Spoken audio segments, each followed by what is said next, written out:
हाम्रो American academy of पिडियाट्रिक्सले चाहिँ at least 1 prenatal visit तपाईको 3rd ट्राइमेस्टर भनेको प्रेग्नेन्सीको लास्टको 3 मन्थ्समा एकचोटि पिडियाट्रिशियनलाई भेट्नुहोस् भनेर 2-3 दिनमा एकचोटि स्टूल गर्नु पनि एउटा नर्मल बेबी बिहेभियर हो। Vyasa Media Network. Namaste, I am Dr. Anjali Bagaria Ghiraiya. I work as a Consultant Pediatrician in Norwich International Hospital and Frontline Hospital, and welcome to Dr. Vyasa.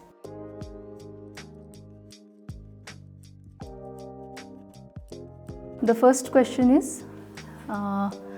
when shall I see the pediatrician?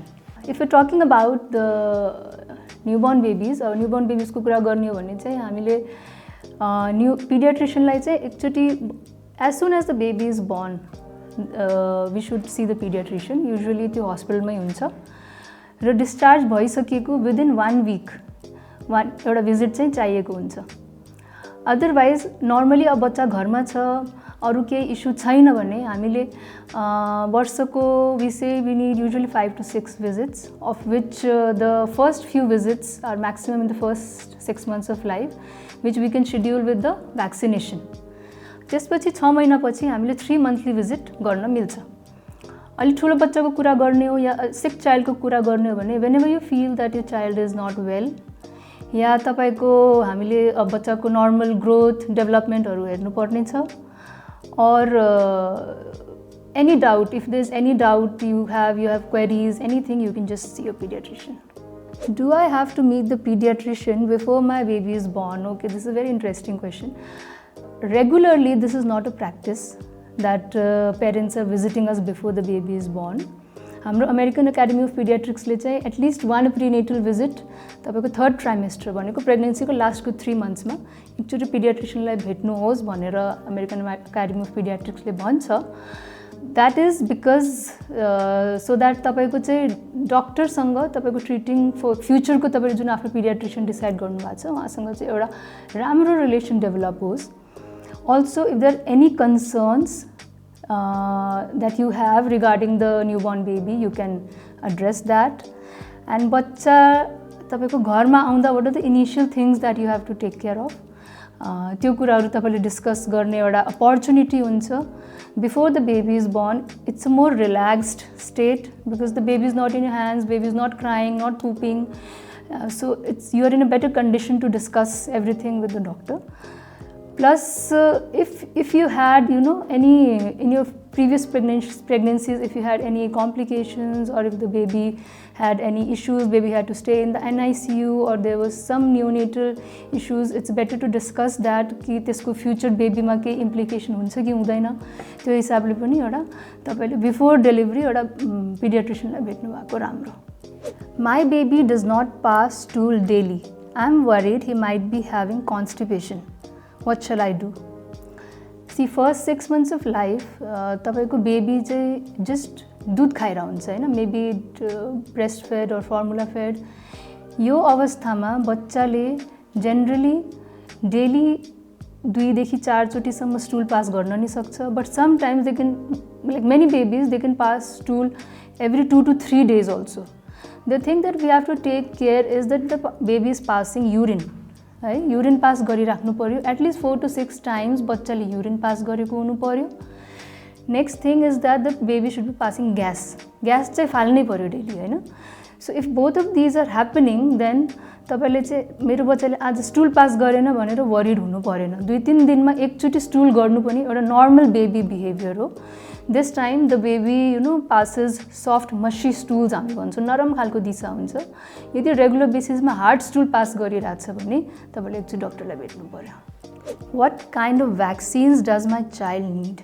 Coming to vaccines, vaccination तपाईले के बुझ्नु पर्यो, vaccination is a very important part of your child's growth. Okay, so vaccines are preventing your child from a lot of diseases. धेरै तपाईको रोगहरु घातक रोगहरुबाट चाहिँ भ्याक्सिनले बच्चालाई जोगाउने काम गरिरहेको हुन्छ। हाम्रो गभर्नमेन्टले चाहिँ अलमोस्ट 12 वटा रोगको लागि एउटा नियमित खोप जुन हामी भन्छौँ that covers almost 12 lethal diseases. So त्यो खोप त हामीले लगाउनै पर्यो। Okay, that comes under your national immunization that is compulsory to be given to all the children. त्यो बाहेक सम डिजिजेस हैन कुनै कुनै रोगहरुको चाहिँ गभर्नमेन्टले हाम्रो नेशनल शेड्युलमा भ्याक्सिनेसन दिदैन those can be given on one-to-one discussion with your pediatrician. Those are self-paid vaccines, recommended vaccines, so you can discuss with your pediatrician, and if you feel that you should be giving, you should give. Actually those are recommended, but it's your personal choice to give those vaccines. So all those vaccines should be given. My baby is 3 months old and on breastfeed. I feel my milk is not enough. How do I know if it is enough for my baby? See, a breastfeeding baby usually will give you, any baby for that matter, will give you cues to that the baby is hungry, and then you feed the baby. But after feeding, so many mothers, they feel that कि दूध पुगेन, मैले अब solid start गरिदिनु पर्ने हो कि मैले फर्मुला स्टार्ट गरिदिनु पर्ने हो कि हैन. सो तपाईले के हेर्नु पर्यो भन्दाखेरि तपाईले दुध खुवाएपछि बच्चा पिसफुल छ कि छैन. दुध खुवाएपछि फस्सी हुनु भएन बच्चा. After breast feeding baby should sleep for some time. Okay, peaceful हुनु पर्यो, baby should sleep for some time. Another thing, in a 24 hour time there should be at least बच्चाले चाहिँ एटलिस्ट 5 to 6 times युरिन पास गर्नु पर्यो. Okay, so if that is happening तपाईले चाहिँ घरमा मेरो बच्चालाई मेरो दुध पुगिरहेछ भन्ने कुरा बुझ्नु पर्यो. अनदर थिङ, एउटा अब्जेक्टिभ असेसमेन्ट जुन हामी भन्छौँ नि, द सर्ट दुध पुगिरहेछ कि छैन, त्यो कुरा चाहिँ बच्चाको वेट गेनले डिसाइड गर्छ. तर हामीले डेली वेट गेन हेर्दैनौँ. When you go to doctor for monthly checkups, regular checkups, त्यो हामीले मन्थली वेट गेन हेरेर हुन्छ. तपाईँको यदि मन्थली वेट गेन एडिक्वेट छ भनेको तपाईँको फर्स्ट 3 monthsमा रफली 600 to 800 grams हो महिनाको हैन. After 2 weeks this starts happening. So त्यतिको वेट गेन भइरहेछ भने तपाईको बेबीलाई तपाईको दुधले पुगिरहेछ.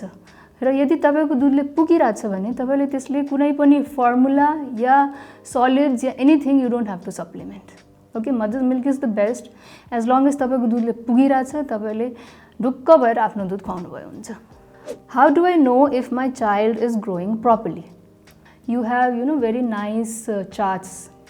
हाम्रो वर्ल्ड हेल्थ अर्गनाइजेसनले फ्रीली अवेलेबल इन्टरनेटमा चार्ट्सहरू छ, ग्रोथ चार्ट्सहरू for the height, the weight, BMI चार्ट्सहरू छ. Age wise there are charts. You can download that, take a print out, and regular 3 monthly or 6 monthly you can plot your baby's this thing weight and height on those charts, and you can monitor, and you can take the help of your pediatrician.